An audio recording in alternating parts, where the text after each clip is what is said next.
Hey folks, it's Bergen here, taking you on an insider's tour of Jasper National Park.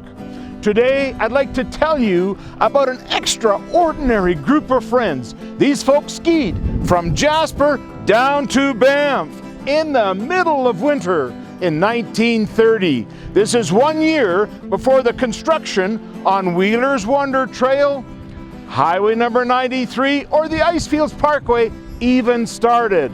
The group was led by Joseph Wise, a Swiss guide who pioneered ski mountaineering in Jasper and is credited with blazing the first trail to Marmot Basin. For hundreds of years, people here in the backcountry used snowshoes as their method of being able to walk from one place to another.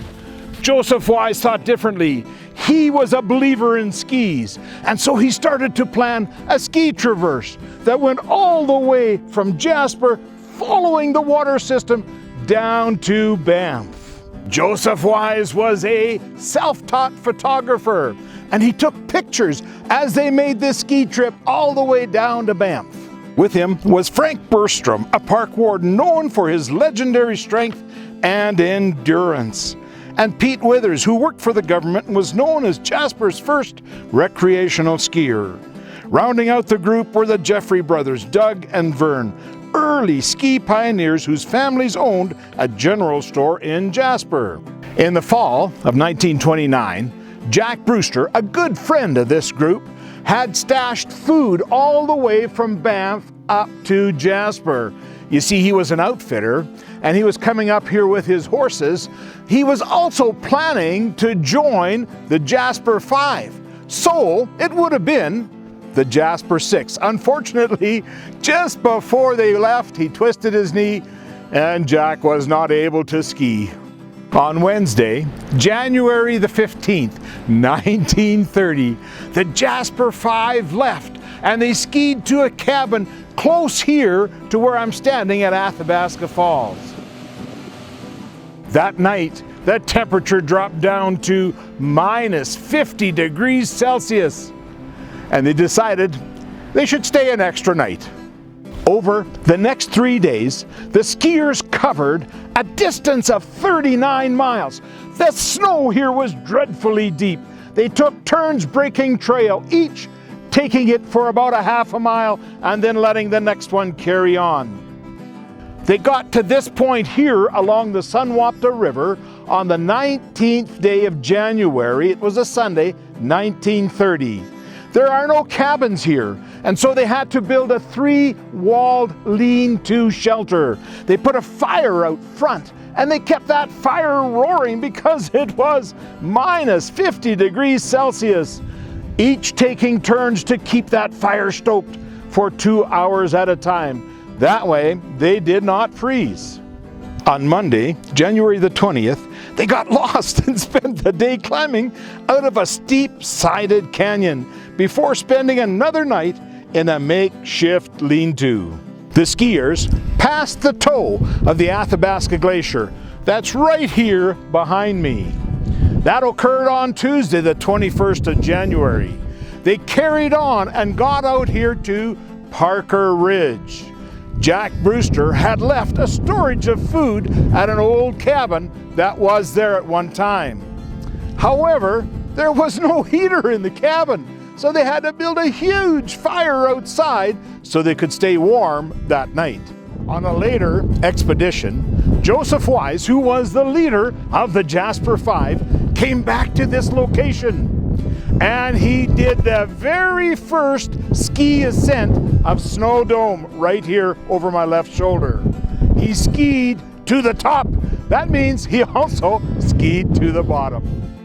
Doug Jeffrey, being quick on his feet, caught a ptarmigan and a partridge. Now, it wasn't the partridge in the pear tree, but it was a partridge. So that night when they got down to the Alexander River, there was a trapper's cabin there. And who but Joseph Wise cooked up a mulligan. What's a mulligan? Well, a mulligan stew is all the leftover food that they had, plus, of course, the ptarmigan and the partridge. It was yummy and delicious from what I understand. We are here in front of Moustached Lodge. This lodge overlooks Bow Lake. And of course, the Bow Summit is right here, as well as the Crowfoot Glacier. It is a beautiful spot. It took them another 3 days to get into this area, and they stayed at a warden's cabin that used to exist here.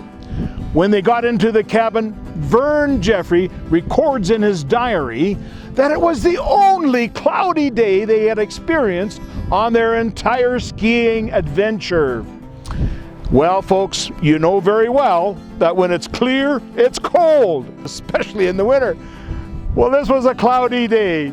They decided that they had to stay an extra day simply because they wanted to make their grand entrance into the Banff Winter Festival at just the right time. On Tuesday, January the 28th, they skied into Lake Louise. They met their friend Jack Brewster at the Mountain Inn, where they had a meal and got their mail. A few days later, when the skiers arrived here in Banff, they took a room at the Mount Royal. They were so excited to be inside and to have a bed. They needed a good night's sleep. When they got inside, they turned the temperature right off. They opened up the windows, and it was just too hot. So they packed up their goods, moved outside, and they slept that night in a snowbank once again. After skiing 200 miles, or 350 kilometers, Frank Bergstrom entered the 20-mile ski competition here in Banff at their winter festival. Now, I don't know who won that competition, but if I was a betting man, I would have put my money on just one person, and his first name happens to be Frank. This was a tough and a very rugged park warden. We pay homage to those frontiersmen who blazed the trails through here for the wilderness ski adventures.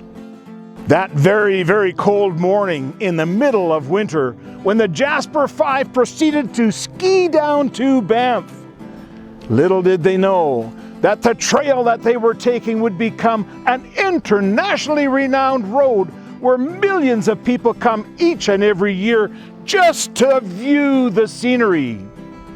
Folks, stay safe, be well, and I'll see you in the mountains!